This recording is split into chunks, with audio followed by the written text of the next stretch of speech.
आज हम आपको सत्य घटना सुनाने जा रहे हैं। दोस्तों, इंसान तो आपने अदालत में जाते हुए सुना होगा, लेकिन क्या आपने कभी किसी भगवान को अदालत में गवाही देते सुना है? अगर नहीं तो इस वीडियो के माध्यम से बताते हैं। दरअसल यह कहानी आज की नहीं बल्कि सन 1980 की है, जब एक संत वृंदावन में रहा करता था और वह रोजाना शिव मंदिर के सामने जाता और मंदिर के बाहर पड़ी मिट्टी को तिलक के रूप में माथे पर लगाकर वापस लौट जाता था। लेकिन वह कभी भी मंदिर के अंदर जाकर शिवलिंग की पूजा नहीं किया करता था। वहां रहने वाले आसपास के लोग उन्हें जज साहब कहकर पुकारते थे। एक व्यक्ति ने वहां मंदिर के पुजारी से पूछा कि आखिर उन्हें यहाँ के लोग जज साहब कहकर क्यों पुकारते हैं। तब पुजारी ने सारी घटना बताई। पुजारी ने कहा कि यह बात कुछ समय पहले की है, जब एक गांव में भोला नाम का एक व्यक्ति रहता था। वह काफ़ी भोला और गरीब था। जब वह अपनी बेटी की शादी करने लगा तब वह गांव के जमींदार से उसने पैसे लिए। जब भोला ने कर्ज लिए सारे पैसे सूद समेत जमींदार को वापस करने गया, तब जमींदार ने उसे एक कागज़ दिया जहां लिखा था कि भोला ब्याज सहित सारे पैसे चुका दिया है। जिसके बाद जमींदार ने भोला से कहा कि कागज़ को ध्यानपूर्वक पढ़ लो। तब भोला ने कहा, जो भी हो मेरे भोलेनाथ जाने।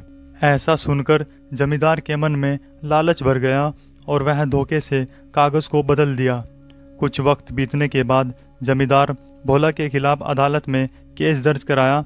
कहा भोला ने कर्ज लेने के बाद पैसे नहीं दिए हैं। केस के दौरान भोला से काफ़ी पूछताछ किया गया, जहां भोला ने अपने तरफ से वह कागज़ पेश किया जिसमें लिखा था कि भोले ने अब तक सारे पैसे चुकाए नहीं हैं। यह सुनते ही भोला ने कहा, मैंने सारे पैसे चुका दिए।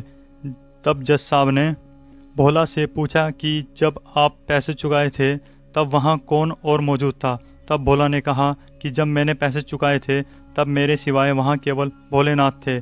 तब अदालत ने भोलेनाथ को अदालत में पेशी करने के लिए चिट्ठी भोले के गांव भिजवा दी। अगले दिन अदालत में एक बूढ़ा आदमी पहुंचा जिसने गले में रुद्राक्ष माला पहने हुआ था। अदालत में आते ही बूढ़े व्यक्ति ने गवाही दिया कि भोला बेकसूर है। जज ने जब बूढ़े व्यक्ति से सबूत मांगी तब व्यक्ति ने कहा कि जमींदार के कमरे में तीसरे कवर्ड में रखी फाइल नंबर 12 में सारे सबूत दिए गए हैं। जहां पता लगाया गया तो वह सबूत बिल्कुल सच साबित हुए। यह बात जज को काफ़ी अजीब लगी। तब उन्होंने भोला से पूछा कि आखिर यह व्यक्ति कौन है। तो भोला ने उन्हें सारी बात बताई, जिसके बाद जज साहब सच्चाई जानकर दंग रह गया और वह पछतावे में आकर संत की ज़िंदगी जीने लगा। दरअसल जज को पछतावा हुआ कि उनकी अदालत में साक्षात भोले जी पधारे और वह उनसे सवाल जवाब कर रहा था, और यहाँ तक कि वह भगवान भोलेनाथ के सामने कुर्सी में जमकर बैठा रहा।